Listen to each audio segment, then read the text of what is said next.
విదేశాల్లో చదవాలనుకుంటున్నారా? అయితే విదేశ్ కన్సల్ట్ ని సంప్రదించండి. నమస్తే, వెల్కమ్ టు సుమన్ టీవీ. నేను మీ స్వాతి. ఆంధ్రప్రదేశ్ ముఖ్యమంత్రి చంద్రబాబు నాయుడు గారి ఢిల్లీ ప్రయాణం ఖరారైనట్లుగా తెలుస్తోంది. దీనిపై ఈరోజు మనం మాట్లాడదాం. మనతో పాటు ఉన్నారు Suman TV chief editor Keshav గారు. నమస్తే సార్. నమస్తే సార్, ఇప్పుడు ప్రారంభోత్సవాలు జరుగుతున్నాయి. ప్రారంభాలకి ఆహ్వానం అందుతోంది. చంద్రబాబు నాయుడు గారు వెళ్తున్నారు.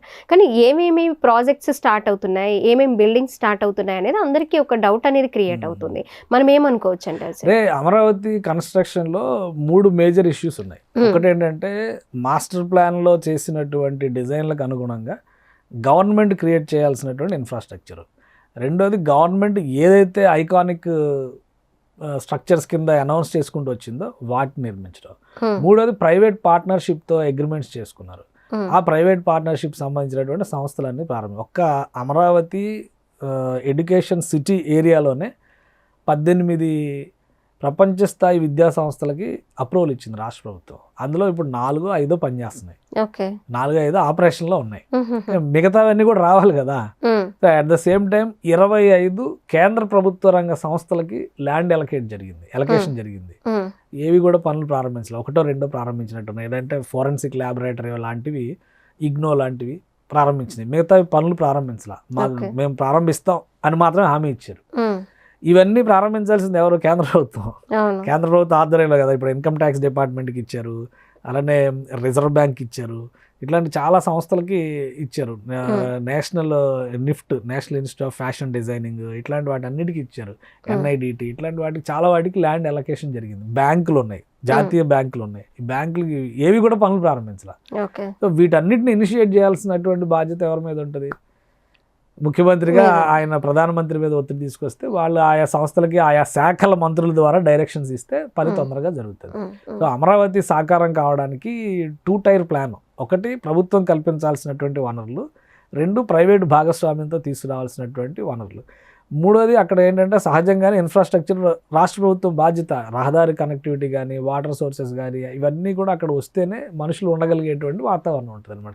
సో వీటిపైన ఫోకస్ పెట్టడం వల్లే దశల వారీగా ఒక్కొక్కటి చేసుకుంటూ వెళ్తున్నారు. అమరావతి ఔటర్ రింగ్ రోడ్ అంటున్నారు, అమరావతికి విమానాశ్రయం అంటున్నారు, అమరావతి రైల్వే. ప్రజల్లో కూడా అమరావతి అనగానే ఒక కన్ఫ్యూజన్ స్టార్ట్ అయిపోయింది సార్. మీరు అన్నట్లుగా ఔటర్ రింగ్ రోడ్ అన్నారు, అలాగే మనకి మెట్రో ట్రైన్ ప్రాజెక్ట్ ఒకటి అన్నారు, అలాగే ఇప్పుడు కొత్తగా ఇంకేవో అమరావతిలో ఆ ప్రాజెక్ట్ స్టార్ట్ అవుతుంది, ఆ బిల్డింగ్ స్టార్ట్ అవుతుంది అనేదే వస్తుంది తప్ప అసలు ఎప్పుడు ఏం స్టార్ట్ అవుతుంది అనేది ఒక క్లారిటీ అయితే ఒకటండి. ఇప్పుడు చాలా మంది మనం కూడా వీడియోలు చేస్తుంటే కొంతమంది కామెంట్లు పెడతా ఉంటున్నారు, ఇది రోజు చెప్పిందే చెప్తున్నారు, ఇందులో డెవలప్మెంట్ లేదు, అది లేదు, ఇది లేదు అంటే. ఒకటి ఇక్కడ పాజిటివ్ అప్రోచ్ అనేది చాలా అవసరం.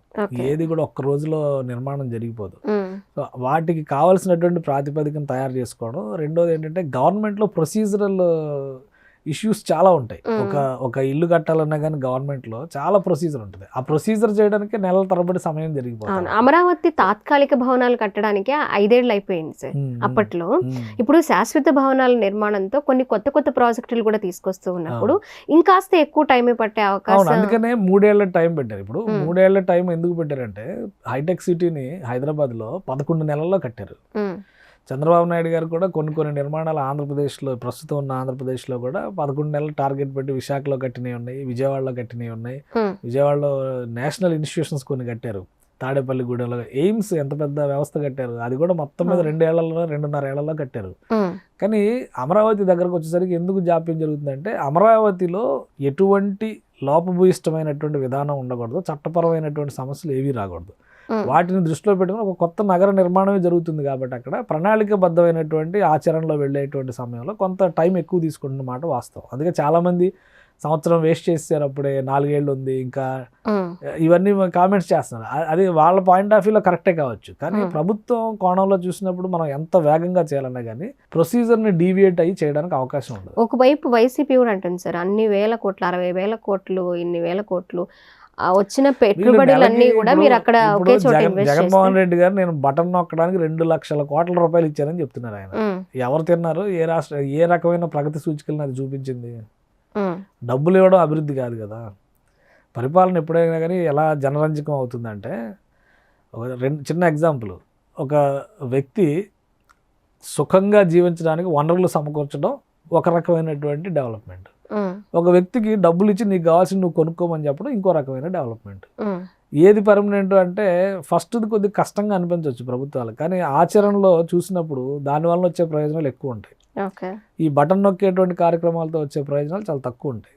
అది తాత్కాలికం. అది అందుకే కదా మీరు చేపలు పట్టడం నేర్పించండి, చేపల కూర వండి పెట్టొద్దు అని చెప్తున్నారు కదా సామెత.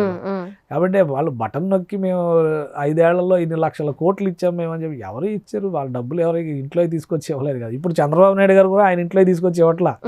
కాకపోతే ఒక పర్మనెంట్ స్ట్రక్చర్, ఒక వీధిలో ఒక రహదారిలో దూర ప్రయాణం చేస్తున్నప్పుడు ఆ రహదారిలో వెళ్ళేవాడికి ₹1 చేతికి ఇవ్వడం మంచిదా, లేదా వాడు వెళ్ళేటువంటి వీధి మొత్తంలో తాగునీటి అవసరాల కోసం మంచినీళ్ళ కుండలు పెట్టడం అనేది మంచిదా అనేది చందమామ కథల్లో మనం చాలా చదువుకున్నట్టు.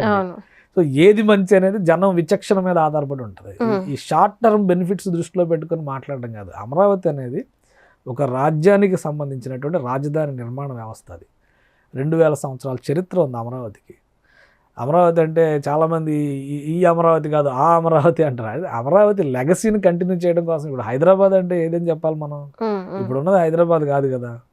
చార్మినార్ దగ్గరికి వెళ్ళి ఇదే హైదరాబాద్ అని మనం చెప్పలేం కదా. ఇంకా చెప్పాలంటే ఆయన కులీ కుతుబ్ షా చిచ్చలం అనేటువంటి విలేజ్కి వెళ్ళాడు, మూసీ నది దాటి ఆ విలేజ్కి వెళ్ళాడు. అదే హైదరాబాద్గా పురుడు పోసుకొని మహానగరం అయిందని చెప్పాయి. అది చిచ్చలం విలేజ్ అని మనం ఇప్పుడు అనలేం కదా. కాబట్టి చరిత్ర మారుస్తుంది. ఎక్కడో చైనా నుంచి పడవలు వేసుకొని షిప్లు వేసుకొని విజయవాడ వరకు పడవల్లో వచ్చి విజయవాడను వెజ్జువాడ అని పిలిచేవాడు. వెజ్జు అంటే డాక్టర్, వైద్యుడు అని. ఎందుకంటే ఆ పడవ ప్రయాణంలో సముద్రయానం వలన వచ్చేటువంటి రోగాలకి ఇక్కడ ట్రీట్మెంట్ చేసేవాడు.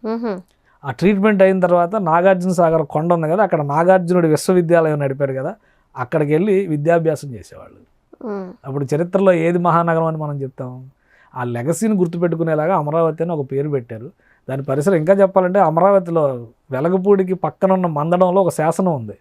రాణి రుద్రమదేవికి అక్కడ పట్టాభిషేకం జరిగిందని ఆ శాసనం చెప్తుంది, మనం చెప్తుంది కాదు. అది రాణి రుద్రమదేవి అంటే కాకతీయులకి సంబంధించి తెలుగువారి వైభవానికి సంబంధించినటువంటి ప్రతీక. దాదాపు 700-800 సంవత్సరాల చరిత్ర. అది అంతటి ప్రాభవం ఉన్నటువంటి ప్రాంతం. ఒక మహానగరంగా రూపాంతరం చెందేటువంటి క్రమంలో కొన్ని ఉంటాయి బాలారిష్టాలు అంటారు కదా, వాటిని అధిగమించేటువంటి ప్రక్రియలో భాగంగానే ప్రభుత్వం ఇప్పుడు కష్టాలు పడుతుంది. గత 5 ఏళ్లలో తప్పులు సరిచేసి ఆ విధంగానే ముందుకెళ్ళి ఉంటే కనుక వేరేగా ఉండేది. తప్పులు ఉన్నాయని భావించారు కాబట్టి. అలా కాదని తలలు తీసేస్తామని చెప్పని 3 ముక్కలు చేయడం అనేది పెద్ద రాద్ధాంతానికి కారణమైంది. ఇప్పుడు ఏంటంటే మరొకసారి సమస్య రాకూడదు అనేటువంటి కోణంలోనే ప్రభుత్వం ప్రయత్నాలు చేస్తూ వెళ్తుంది దశల వారీగా. అలా ఇప్పుడు అంటే సమస్యలు రాకూడదని అని ఒక మహానగరంగా అమరావతిని చూపించాలనే నేపథ్యంలో కొత్త అంటే అనుకున్న ప్లానింగ్ కంటే కూడా కొన్ని కొత్త భవనాలతో పాటు ప్రాజెక్టులు కూడా ఈరోజు కొత్త నగరాల నిర్మాణం అనేది need of the day, need of the nation. ఎందుకంటే గుజరాత్లో దొలేరా సిటీ అని చెప్పని కడుతున్నారు 10 ఏళ్ల నుంచి, ఎవరు మాట్లాడలేదు దాని గురించి. గిఫ్ట్ సిటీ అని ఇంకోటి కడుతున్నారు. ఆల్రెడీ గుజరాత్లో కొత్త సిటీ. 3 నగరాల సముదాయం అని చెప్తున్న హైదరాబాద్ పక్కన 4వ నగరం కడతామంటున్నారు. బెంగళూరులో ఇంకొక ఎలక్ట్రానిక్ సిటీ కడతామంటున్నారు. ఆంధ్రప్రదేశ్ రాజధాని కట్టడానికి ఏడుస్తున్నారంటే నవ్వుతారు. అంటే విమర్శ చేసేటప్పుడు ప్రతిపక్ష నాయకులు కూడా, దురదృష్టం ఏంటంటే కృష్ణా గుంటూరు జిల్లాలో ఉన్న రాజకీయ నాయకులు కూడా అమరావతిని విమర్శిస్తారు. అంటే ప్రతిపక్షం ఎవరైనా ప్రశ్నించే వాళ్ళు ఎవరు, అధికారంలో లేని వాళ్ళు ఎవరైనా ప్రతిపక్షమే. ప్రతిపక్ష హోదా వేరు, ప్రత్యేక హోదా గురించి మాట్లాడలేదు కానీ ఇప్పుడు ప్రతిపక్ష హోదా గురించి మాట్లాడుతున్నారు. అది కాదు నేను అనేది. ఎవరైనా అధికార పక్షం కాని వాళ్ళు ప్రతిపక్షమే. ఆ హోదా సరిపోద్ది, కానీ దానికి ప్రత్యేక హోదా ఇచ్చినట్టుగా ప్రతిపక్ష హోదా ఇస్తేనే ప్రతిపక్షం అనేది కాదు. కాబట్టి ఉన్నంతలో ప్రతిపక్షం వైసీపీనే, కానీ వైసీపీ నాయకులు కూడా ఇదే విమర్శలు చేస్తున్నారు. దీనికంటే ఒక అరుదైనటువంటి అవకాశం వచ్చింది తెలుగు వాళ్ళకి, ఒక రాజధాని నిర్మించుకునేటువంటి అవకాశం. మన చరిత్రలో కొన్ని 100 నగరాలు ఉన్నాయి. ఒకటిగా హైదరాబాద్ ఒకటే కాదు, పిఠాపురం, రాజమండ్రి, చిన్న చిన్న నగరాలు. ఇవన్నీ కూడా చారిత్రపరంగా చూసినప్పుడు విజయనగరం కూడా ఒకప్పుడు సాంస్కృతిక వైభవం, బరంపురం ఇప్పుడు అక్కడెక్కడో ఉంది, బళ్ళారి, ఇవి కూడా చారిత్రక వైభవానికి ప్రతీకలు.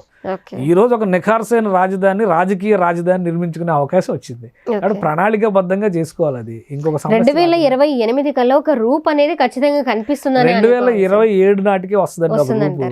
2027 నాటికే అసలు 2 ఏళ్లలో అమరావతిలో రోడ్లు పడితే చాలు రూపురేఖలు కనిపిస్తాయి. నిన్న మొన్నటి వరకు అమరావతి కనబడలేదు అన్నారు, ఇప్పుడు అమరావతిలో బిల్డింగ్లు కనిపిస్తున్నాయని చెప్తున్నారు కదా. అవును. మీరు ఒక ఏడాదిన్నర ఆగండి, రహదారి వ్యవస్థ కొంచెం కనెక్టివిటీ మొదలైన తర్వాత ఆటోమేటిక్గా అమరావతి అందరికి అదిగో అమరావతి అని చూపించే రోజు వస్తుంది. పెద్ద ఎక్కువ కష్టపడాల్సిన అవసరం ఆ లేదు. రోజు కోసమే ఆంధ్రప్రదేశ్ ప్రజలందరూ కూడా ఎదురు చూస్తున్నారు సార్. మీరు అన్నట్టు ఇది చంద్రబాబు నాయుడు గారి డ్రీమే కాదు, ఆంధ్రప్రదేశ్ ప్రజలందరి డ్రీమ్ కూడా. అవును. ఆ కళ సాకారం అవడం కోసం అందరూ ఎదురు చూస్తున్నారు. చంద్రబాబు నాయుడు గారు ఆంధ్రప్రదేశ్ ప్రజల తరపునే ఆ కలగన్నాడు అనుకోవాలి. ఎందుకంటే ఒక రాజధాని నిర్మించే అవకాశం ఉమ్, అంత ఆషామాషిగా రాదు. అవును. ఆయనకు అదృష్టం ఉంది కాబట్టి మొదటిసారి వచ్చింది, ఉమ్, ఆ సమయంలో ఏదో జరిగింది. ఈసారి మళ్ళీ పునర్నిర్మించేటువంటి అవకాశం వచ్చింది కాబట్టి దాన్ని వదిలిపెట్టుకుంటారని నేను అనుకోవట్లేదు. అందరూ కూడా అదే ఎదురు చూస్తున్నారు sir. Thank you so much. Suman టీవీలో మీ పర్సనల్ అండ్ బిజినెస్ ప్రమోషన్స్ కోసం కింది నెంబర్కి కాంటాక్ట్ చేయండి.